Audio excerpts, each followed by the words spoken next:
Selamat datang di materi pembelajaran berdiferensiasi oleh kelompok 2.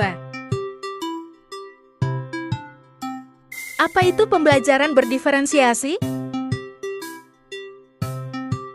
Pembelajaran diferensiasi menurut Tomlinson menyatakan bahwa pembelajaran yang memberikan keleluasaan dan mampu mengkoordinir kebutuhan peserta didik yang berbeda guna memberdayakan potensi-potensi yang dimiliki peserta didik. Karena pembelajaran berdiferensiasi adalah proses belajar mengajar di mana peserta didik dapat mempelajari materi pelajaran sesuai dengan kemampuan, apa yang disukai dan kebutuhannya masing-masing, sehingga mereka tidak frustasi dan merasa gagal dalam pengalaman belajarnya.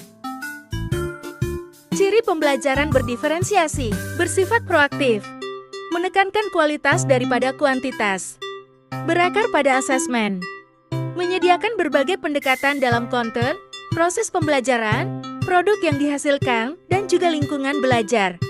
Berorientasi pada peserta didik, merupakan campuran dari pembelajaran individu dan klasikal. Aspek pembelajaran berdiferensiasi. 1. Konten atau isi berkaitan dengan materi dan kurikulum yang akan diajarkan atau disampaikan kepada peserta didik. 2. Proses berkaitan dengan cara peserta didik mengolah informasi dari materi yang disampaikan. Aspek unsur ini berkaitan dengan proses kegiatan berlangsung. 3. Produk berkaitan dengan hasil penilaian peserta didik setelah mendapatkan materi dan melaksanakan proses pembelajaran dengan hasil tes maupun lantas karya produk. 4. Lingkungan belajar berkaitan dengan pembelajaran yang nyaman, seperti susunan kelas pribadi, sosial, dan fisik. Prinsip pembelajaran berdiferensiasi. Yang pertama, lingkungan belajar. Lingkungan belajar dapat diartikan sebagai tempat bagi anak dalam bereksplorasi, bereksperimen, dan mengekspresikan diri untuk mendapatkan konsep serta informasi sebagai wujud hasil belajarnya. Kedua, kurikulum yang berkualitas. Kurikulum yang berkualitas artinya tujuan pembelajarannya jelas dan tercapai yang dapat digunakan guru sebagai peta jalan untuk membantu siswa mencapai tujuan pembelajaran. Ketiga, asesmen berkelanjutan.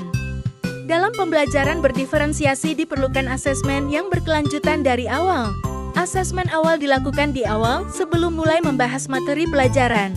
Asesmen ini bertujuan untuk mengetahui sejauh mana siswa memahami materi pelajaran yang akan dipelajari sekaligus mengukur sejauh mana kesiapan siswa terhadap tujuan pembelajaran. Dan yang terakhir, pengajaran yang responsif. Pengajaran yang responsif berarti melalui asesmen formatif pendidik mengetahui kelemahan dalam membimbing peserta didik untuk memahami pembelajaran. Teori pendukung pembelajaran berdiferensiasi. Yang pertama, teori sistem ekologi. Teori ini merupakan pandangan sosiokultural Bronfenbrenner tentang perkembangan yang terdiri dari 5 sistem lingkungan. Kelima sistem lingkungan tersebut adalah mikrosistem, mesosistem, ekosistem, makrosistem, dan kronosistem. Teori multiple inteligensi. Inteligensi sebagai suatu kemampuan untuk memecahkan suatu persoalan dan menghasilkan suatu produk dalam suatu setting yang bermacam-macam dan dalam situasi yang nyata. Teori Zone of Proximal Development ZPD. Teori Zone of Proximal Development ZPD zona antara tingkat perkembangan aktual dan tingkat perkembangan potensial. Tingkat perkembangan aktual tampak dari kemampuan anak menyelesaikan tugas-tugas secara mandiri. Sedangkan tingkat perkembangan potensial tampak dari kemampuan anak menyelesaikan tugas atau memecahkan masalah dengan bantuan orang dewasa.